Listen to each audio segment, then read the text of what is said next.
দেখছে, তাও কেন বাঁশি বাজাতে বাজাতে গেল? কারণ গোবিন্দ জানে এই ভর দুপুরে বেলায় রাধা রানীকে তার বাড়ি ঢুকে বলতে পারবো না, ওগো প্রেমময়ী তোমায় দেখতে ইচ্ছে করছে, ঘর থেকে বেরো। কারণ সে বাঁদিনীর ঘরে বাস করে, তাই মনে মনে করলেন এই যে আমার কাছে বাঁশি আছে, এই বাঁশিটা যদি একবার বাজায় তাহলে রাধা রানী ঠিক বংশীর ধ্বনি শুনতে পারবে আর বুঝতে পারবে আমি তার জন্য অপেক্ষা করছি। রাজা গোবিন্দ কি করেছেন? অধরে ওই বংশী দিয়ে আজ মনের সুখে রাধা রাধা বলে বাঁশি বাজাচ্ছে। মোহন মুরলী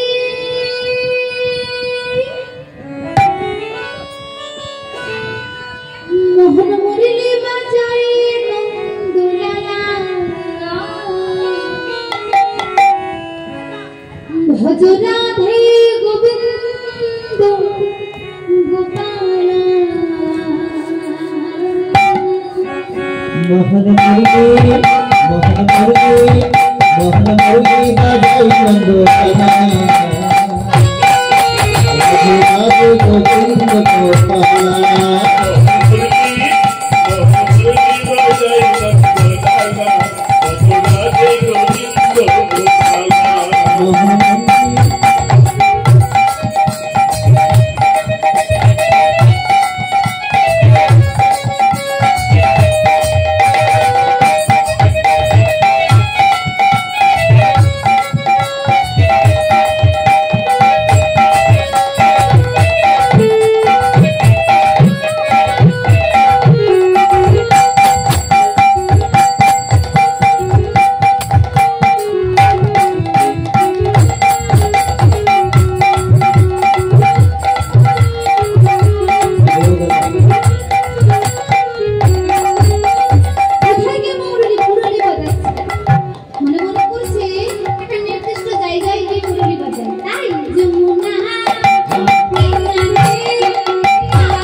বলিও দাদা একটু ফ্যানটা ঘুরে দিন তো ওইদিকে।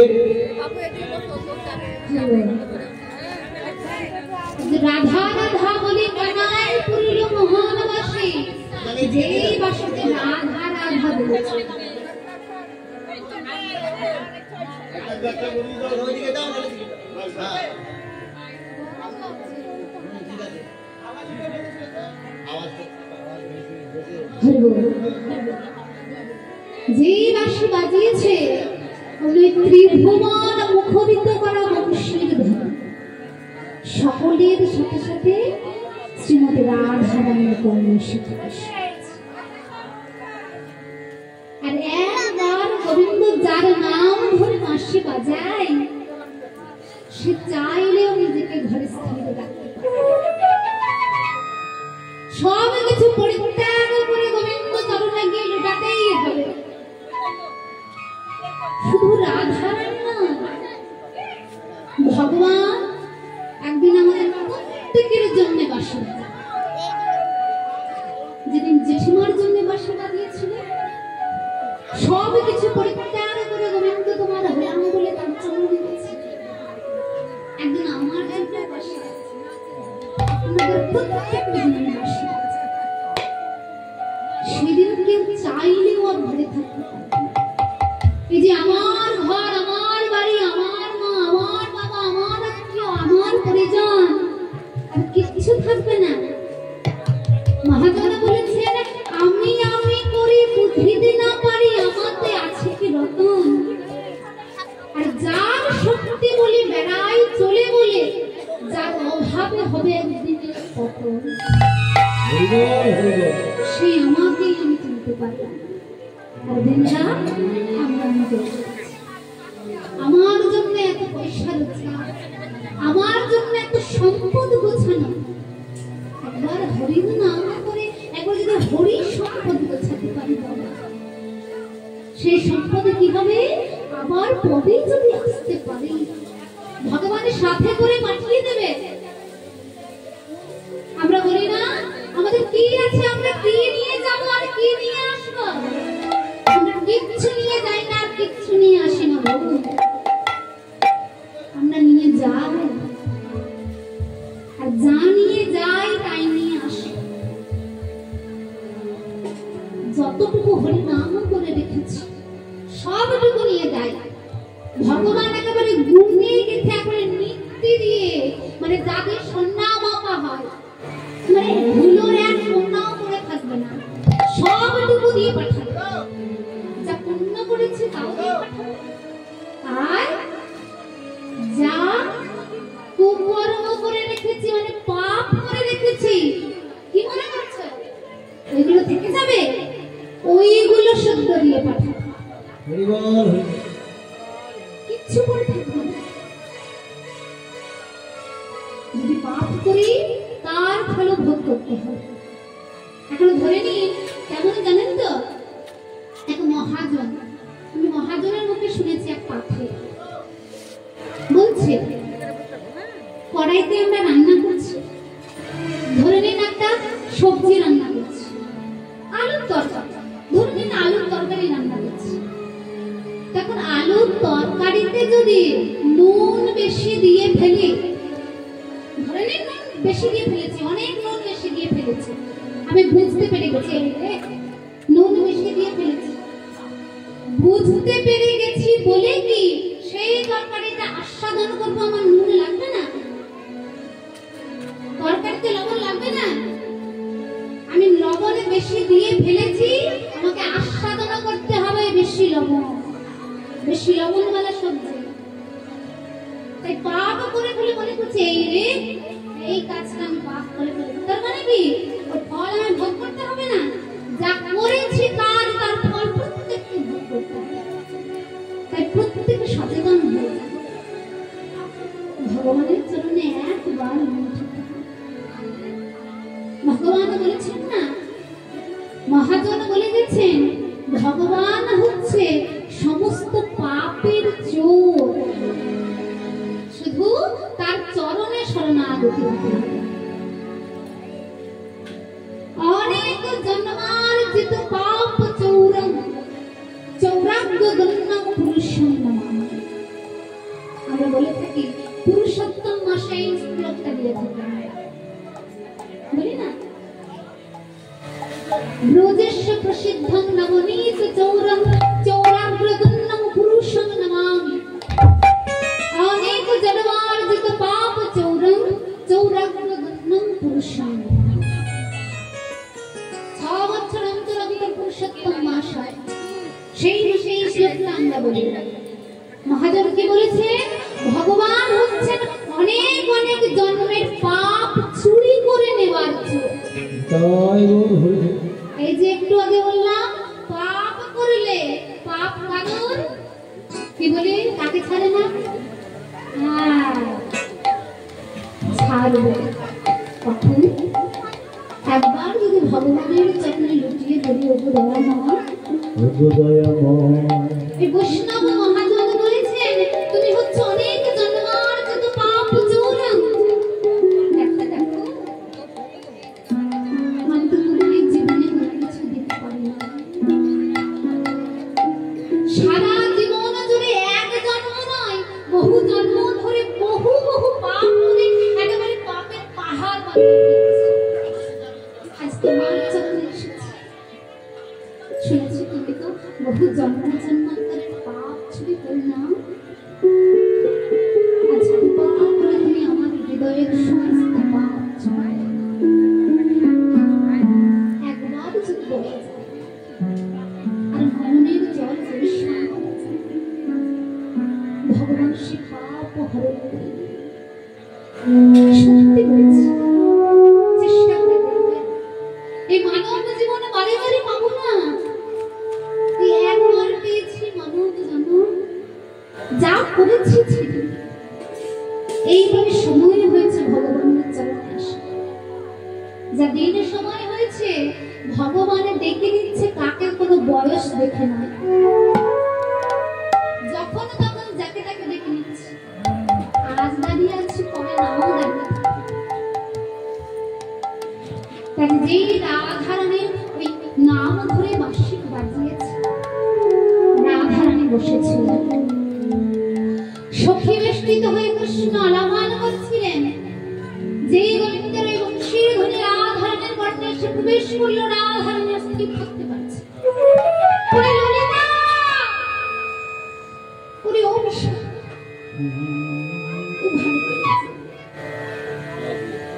ভালো করে শুনে দেয় আমার পরাণ আমার নাম রাধা রাধা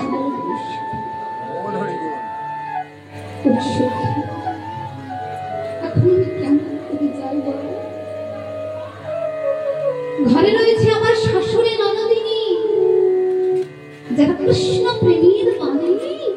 আর এই সময় আমার পরাণ বোধ এমন করে করল, তাই রাধা ওই বংশীকে তিরস্কার করে বলে আদিও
আমার ভাষে নয়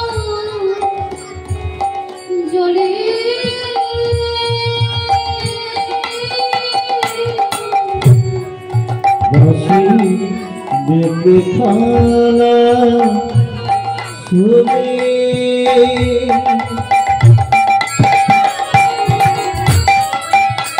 আমি ভাসি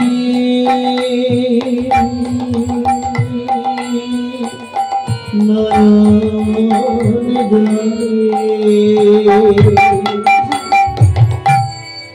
তুমি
সখীরা রাধারানীকে বলছে, তুই জানিস না কৃষ্ণ প্রেয়সীর চোখের নয়নের জল মাটিতে পড়তে নেই, তাহলে অনর্থ হয়। রাধারানী কেঁদেছে, শুনবেন অনেক অনেক সকলে বলে রাধারানী আমার নয়নের জলে বক্ষ ভিজাচ্ছে। কখনো শুনেছেন রাধারানী নয়নের জল ঘুমে গড়ে যাবে? রাধারানী নয়নে জল আসলেও সকলের কোথায় অমঙ্গল হয়ে যাবে। আমার নয়নের জল একবার যদি ভূমিতে পড়ে যায় বলে নয়নের জলকে পর্যন্ত সুন্দর এমন ছিলেন রাধা। আজ এমন করে কাঁদছেন দেখে ললিতাবতী রাধা এমন করে কাঁদিস, কৃষ্ণ প্রেয়সী কৃষ্ণ তোর নাম ধরে যখন বাঁশি বাজিয়েছে তখন সে ব্যবস্থা করবে তুই কেমন করে যাবি। তাই বিলম্ব না করে কাজ কর, জীব শক্তি যোগমায়াকে স্মরণ কর, যিনি অঘটন ঘটন প্রেয়সী, যিনি বারবার এই তোদের লীলায় অংশ নিয়ে তোর সাথে তোর পরাণ গভীর যে এই কথা বলেছে। রাধারানী আমার জীব শক্তি যোগমায়াকে স্মরণ করবেন, যেই জীব শক্তি যোগমায়াকে স্মরণ করবেন উনি যোগমায়া যোগেশ্বরী এই বৃন্দাবনে রাধারানীর কাছে আসবেন রূপে না বড়াই বুড়ি রূপে। জানি তো আমরা সকলে তিনি আর কেউ নয়, তিনি হচ্ছেন যোগমায়া যোগেশ্বরী। বুড়ি মায়ের বুড়ি মা রাধারানীর কাছে এসে বলে, বিনোদিনী এমন করে কাঁদছো কেন? নয়নের জল ফেলে এমন করে কাঁদছো কেন?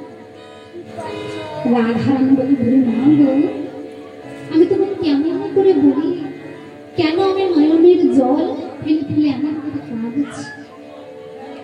আমার দুঃখের কথা এই বৃন্দাবনের যদি কেউ শোনে, আমার দুঃখের কথা শুনে মানুষ তো দূরের কথা বৃন্দাবনের লতা পাতা পর্যন্ত ঝরে ঝরে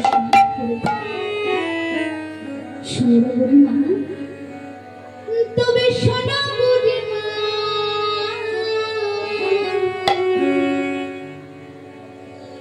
কথা কহিতে ডরা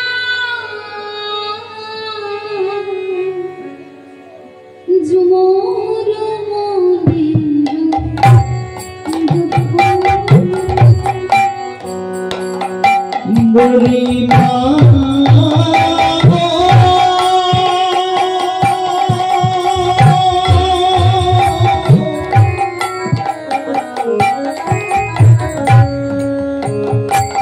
বলি শোনো বুড়িমা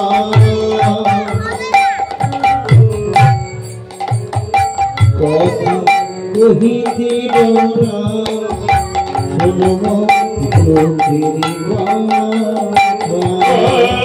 শোনো বুড়িমা কথা কহিতে ডোরা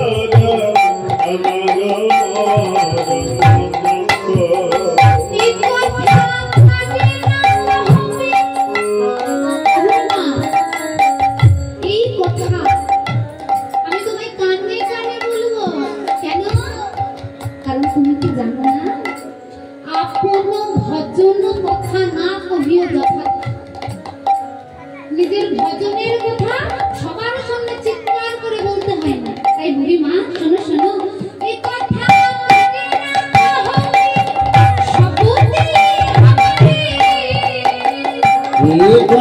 পারি না কহবি শপথি হমারি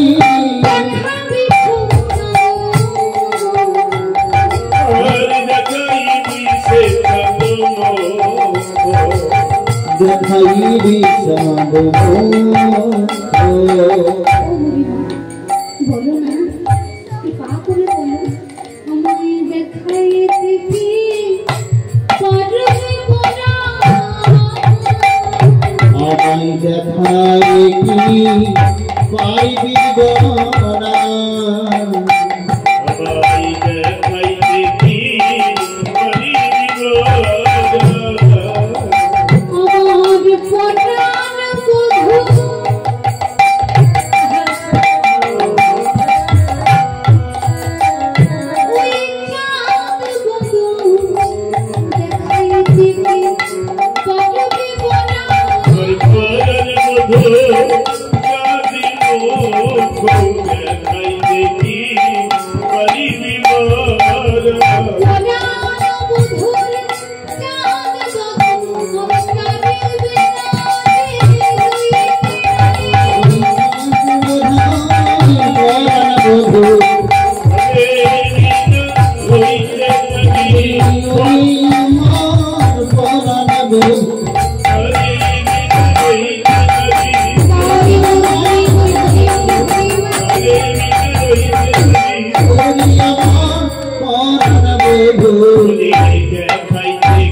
অপেক্ষা কর আমি এই গেলাম আর তোর শাশুড়ি ননদিনীর অনুমতি নিয়ে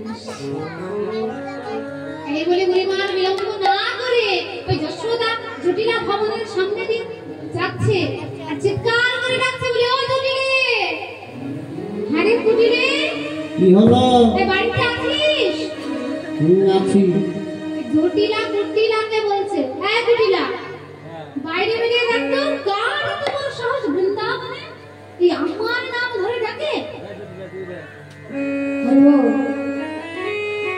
জটিলা বাইরে বেরিয়ে গিয়ে দরজাটা যেই খুলেছে অমনি দেখে বড়াই মনে মনে করছে আট করে বড়াই বুড়ির মরণও হয় না যতবার আসে ততবার ভাগিয়ে ভাগিয়ে আমার বউদিকে বের করে নিয়ে চলে যায় কে এসেছে রে জটিলা কুটিলা বলে বুড়িমা আহা ওমা আর কেউ নয় এই বড়াই বুড়ি এসেছে জটিলা তাড়াতাড়ি গিয়ে ছুটতে গিয়ে ওই বুড়িমার হাত একখানা ধরে শুনে বুড়িমা তুমি এসেছো এসো বলে হাতখানা ধরে বসাচ্ছে তোমার সঙ্গে কেন কারণ বুড়িমা হচ্ছেন বৃন্দাবনের সকলের বয়োজ্যেষ্ঠা মানে সকলের বৃদ্ধা সকলে আসার আগে থেকে বুড়িমা আছে যখন কেউ থাকবে না তখনও বুড়িমা থাকবে সকলকে তিনি আসতে দেখেছেন সকলকে তিনি যেতে দেখেছেন এমন বৃদ্ধা তাই চাইলেও হোক অচাইলেও হোক সকলে তাকে শ্রদ্ধা করে জটিলা হাতখানা ধরে এসে বলে ওরে মা বলো বলো কি বলতে এসেছো? হ্যাঁ রে হ্যাঁ তোরা কি খোঁজ খবর কিছু রাখিস না? ওই যে মথুরায় এক বিরাট বড় হাট বসেছে, সে হাটে কি হচ্ছে জানিস? ঘিয়ের দরে দধি দুগ্ধ ঘোল সব বিক্রয় হচ্ছে। হ্যাঁ রে বিশ্বাস যদি না হয় তাহলে তাড়াতাড়ি করে পসরা সাজা, চল পসরা সাজিয়ে ওখানে গিয়ে তোকে দেখিয়ে দেবো। ওখানে জটিলা বলে ওরে মা হ্যাঁ কেমন করে যাবো? এই আমার দিকে চেয়ে দেখো, আমার বয়স হয়েছে, মজায় ব্যথা, কোমরে ব্যথা, হাঁটুতে ব্যথা, এই বয়সে পারবো? একা একা হেঁটে যেতে পারছি না। এখন হেঁটে যাই, এখন বাসে যাই। এই মাথায় পশরা নিয়ে কেমন করে অত দূরে যাবো? আমি পারবো না। বৌমা মা বলে এক কাজ কর না, তোর বৌমাকে পাঠিয়ে দে, ওকে আবার নব যৌবনা পরিপূর্ণা ওকে পাঠিয়ে দে, ওর তো আর কোনো সমস্যা নেই, বলে পারবে। ওই বৃষভানু রাজার কন্যা জীবনে এক গ্লাস জল তুলে খায়নি, সে ওই মাথায় করে পশরা নিয়ে হাটে গিয়ে বিক্রি করতে পারবে? বলে বেশ পারবে। না আমার বড়াই করে, সেই বড়াই করি আমি বৃন্দাবনের সকলকে হাতে ধরে বিক্রি শেখালাম।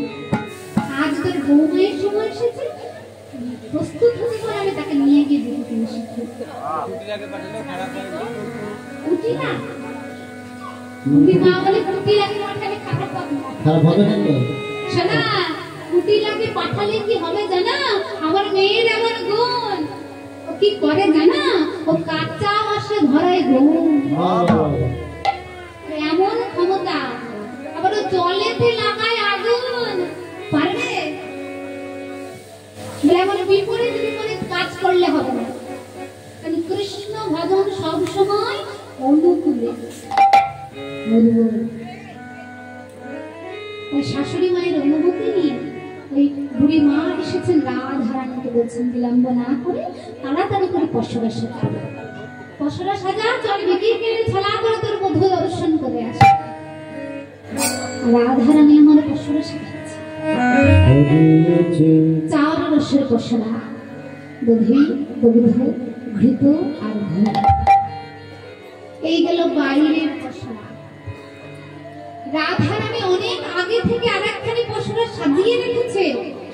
কি পশরা জানেন? এই দিকে বাঁধেন, গল্প কালকেও হবে। রাধারানী আরেকখানা পশরা অনেক আগে থেকে সাজিয়ে রেখেছে, তা হচ্ছে দেহ পশরা। গোবিন্দ সেবায় লাগাবেন বলে, তাও চারটে রস দিয়ে, দাস্য সখ্য বাৎসল্য মধু আর শান্ত রসের বেড়া করেছেন।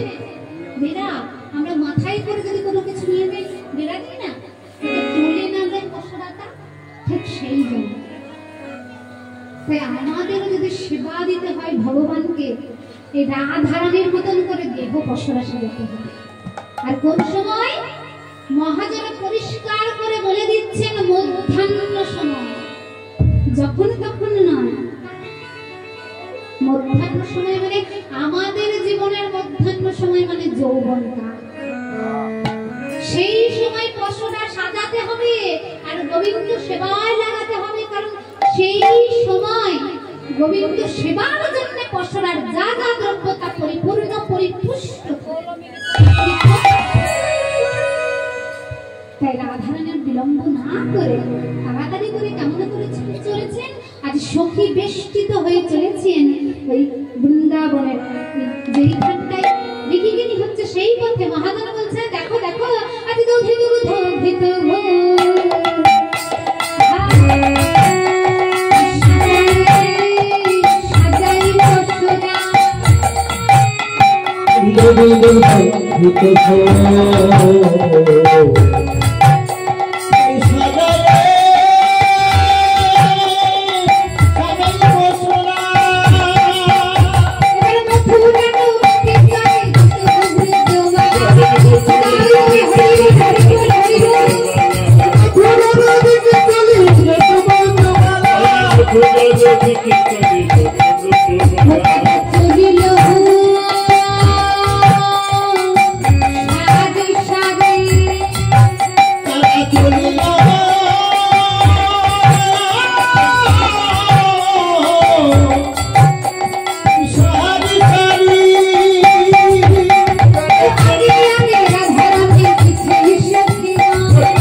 আজ সারি সারি চলেছে রাধারানী, অনুরাগিনী রাধারানী কি করছে? কৃষ্ণ দর্শন করবেন বলে অভিসার করেছে। কেমন করে? ললিতা বিশাখাকে সাথে করে আজ ললিতা বিশাখা সঙ্গে ওগো কত না কৌতুক রঙ্গে ললিতা বিশাখা সঙ্গে কত না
কৃষ্ণ দর্শন হবে, প্রেম যাত্রা দেখলে কি বলে প্রেম, কৃষ্ণ দর্শন হবে, তাই হাঁটতে পারছেন না, এমন ভাবে ছুটে চলেছেন। বলছে রাধার উথলিছে ভাবসার, উথলিছে মানে কি? উথলে পড়ছে। কখন উথলে উথলে পড়া কি জানো? উথলে পড়া কি জানো? কি জানো না? দেখবে আমরা বাটিতে করে দুধ গরম করতে দিই, কি দিই তো? উতলানো কাকে বলে আমি বোঝাচ্ছি। যখন দেখবে দাঁড়িয়ে থাকবো কিচ্ছু হবে না, একটুখানি যেই সরে যাব তখন যেটা হয় ওইটাই উতলানো। একটুখানি তাপ বেশি হয়ে গেলে দুধটা কি হয়? উতলে পড়ে। বুঝতে পেরেছেন উতলানো কাকে বলে? মানে তাপটা বেশি হয়ে গেলে দুধটা উতলে পড়ছে। রাধা রানীর উতলে পড়ছে কি? রাধা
আপন প্রিয় সখী রঙে ভুলে ভুলে ভুলে আপন প্রিয় সখী সঙ্গে কৃষ্ণ কথা আপন প্রিয় সখী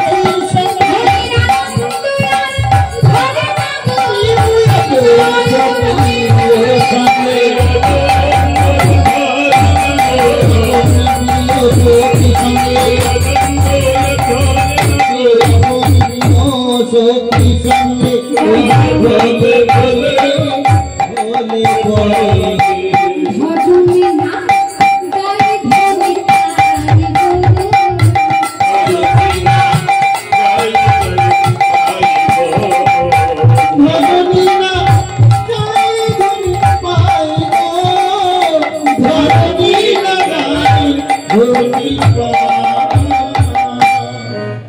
এমন করে চলেছেন কৃষ্ণ দর্শন, এমন অনুরাগ নইলে কি কৃষ্ণ ভজন হয়, এমন অনুরাগ নইলে কি কৃষ্ণ পাওয়া যায় গো?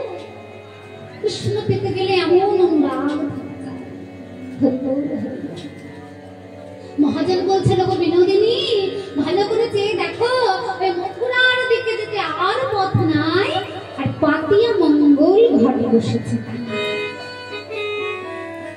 তুমি যার দর্শন করবার জন্য এমন ছটফট করছো, ওই প্রাণবল্লভ ওই দান ঘাটিতে আজ কি করেছে? দানি হয়ে বসেছে। গোবিন্দ আমার রাধা বদন দর্শন করবেন বলে আজ দান ঘাটিতে যেই দানি হয়ে বসেছে, সখীরা কি করেছে? রাধা রানীকে বেষ্টিত করে ওই দানির সঙ্গে যেই না গিয়ে দাঁড়িয়েছে, দানি থামিয়ে দিয়ে বলে গেছে, না কোথায় যাচ্ছ? বলি কোথা যাও হে গোয়ালিনী, গোয়ালিনী কোথা তোমাদের ঘর, কোথা তোমাদের ঘর, কিসের পশরা দাসে মাথার উপর, ওই মাথার কিসের পশরা মাথার উপর? এত এত পশরা নিয়ে কোথায় চলেছ? ললিতা একটু মানে মোহরা বলে, শোনো দানি, দধি দুগ্ধ ঘৃত ঘুণের পশরা নিয়ে আমার, আরে কি তুমি যে তোমার বলে লাভ পশরা,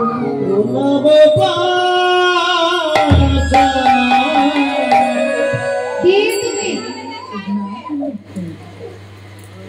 কে গো তুমি? দানি হয়ে বসেছো, মাথায় কি আছে বললাম? পশরা রয়েছে। তোমার মাথায় খুলে খুলে দেখাবো নাকি? কে তুমি? যেই বলেছে কে তুমি, শুনবে আমি কে? শোনা, ওই ঘাটে ঘাটওয়ালা মেয়ে, এই পথে মহান